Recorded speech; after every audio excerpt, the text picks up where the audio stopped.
عوام بالعموم اور اسٹیبلشمنٹ بالخصوص اگر شہباز حکومت کو انڈر اسٹیمیٹ کر رہے تھے تو فوری طور پر انہیں معذرت کر لینی چاہیے، شہباز شریف صاحب سے ہاتھ جوڑ کر معافی مانگ لینی چاہیے۔ بسم اللہ الرحمن الرحیم۔ خواتین حضرات السلام علیکم۔ 79,322 ارب روپیہ سرکار کا لیا ہوا قرض ہو گیا ہے، اور پچھلے سال میں مالی سال میں 7,000 ارب روپے کا ایک سال کے اندر قرض لے کر شہباز حکومت نے 78 سال کا ریکارڈ توڑ دیا ہے۔ آج تک کوئی حکومت اتنا زیادہ قرض ایک سال میں نہیں لے سکی۔ یہ عظیم خدمت شہباز شریف نے سر انجام دی ہے، اور اسٹیبلشمنٹ نے ہمیں یہ بتایا تھا کہ وہ اس حکومت کو ملک کی مالی حالت درست کرنے کے لیے لائی ہے، کیونکہ عمران خان اور اس سے پہلے کے جتنے بھی حکمران تھے وہ مالی طور پر ملک کے حالات ٹھیک نہیں کر سکے، اور اکانومی جو ہے وہ اس کا ٹھیک ہونا سیکیورٹی کے لیے، نیشنل سیکیورٹی کے لیے بہت ضروری ہے۔ چنانچہ نیشنل سیکیورٹی رسک کو ختم کرنے کے لیے قومی سلامتی کے مسئلے کے پیش نظر عوام کا مینڈیٹ پر ڈاکہ ڈالا گیا، الیکشن چوری کیا گیا، اور ایک حکومت کو غصب کی بنیاد پر بنا دیا گیا ملک کے مختار کل، ورنہ ظاہر ہے عوام نے تو انہیں 17 سیٹیں دی تھیں، اور اسٹیبلشمنٹ نے انہیں 150-200 سیٹیں دے کر 2/3 میجارٹی دے دی عوام کے حقوق پر ڈاکہ ڈال کر، اور کہا کہ یہ حکومت ملک کی معاشی حالت کو ٹھیک کرے گی۔ تو یہ معاشی حالت ٹھیک کی ہے، اور آپ کو کیا لگتا ہے کہ جو افغانستان سے جنگ اور جو اس وقت ہمارے بارڈر پر، ایران کے بارڈر پر جو کچھ ہو رہا ہے، اور خدا نخواستہ کل کو اگر افغانستان کی طرح یہاں سے بھی کوئی مہاجرین کا سیلاب پاکستان آنے لگ پڑا، یا کسی بھی قسم کا اور مسئلہ، پاکستان کو اپنے انٹیلیجنس اور دیگر دفاعی اخراجات بڑھانے پڑ گئے، ایران میں کوئی ایسی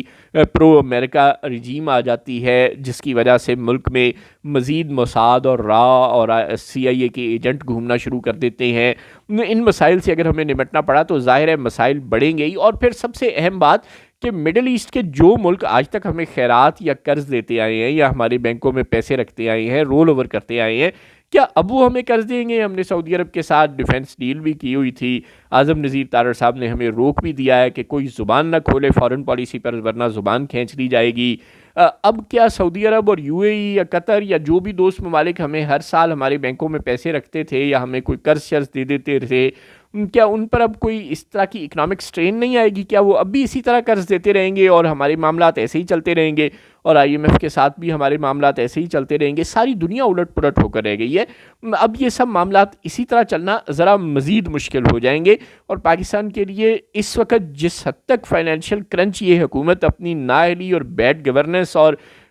مالی ڈسپلن قائم کرنے میں مکمل ناکامی کے باوصف پیدا کر چکی ہے، یہ مسائل ایسے ٹھیک ہونے والے نہیں ہیں۔ ملک کی آمدن ہم بڑھا نہیں پا رہے، ملک کی ایکسپورٹ ہم بڑھا نہیں پا رہے، ریونیو کلیکشن کا ہمارے پاس ایک ہی طریقہ ہے کہ غریبوں پر ٹیکس لگا دیا جائے، اور بڑے بڑے جو ٹائکونز ہیں، جو پراپرٹی ٹائکونز ہیں، جو بزنس ٹائکونز ہیں، جو کہ اشرافیہ کے شراکت دار ہیں یا براہ راست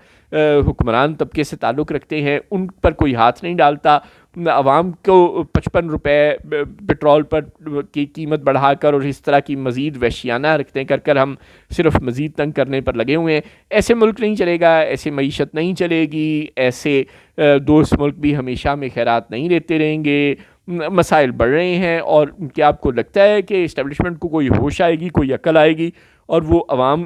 کے مرضی کے لوگوں کو حکومت سونپنے پر سوچے، یا اپنے ان نام نہاد حکمرانوں سے کسی طرح ملک کی معاشی حالت درست کروا لے؟ میرے والوں تو اب دونوں باتوں کے لیے بالکل نہ ہی سمجھو۔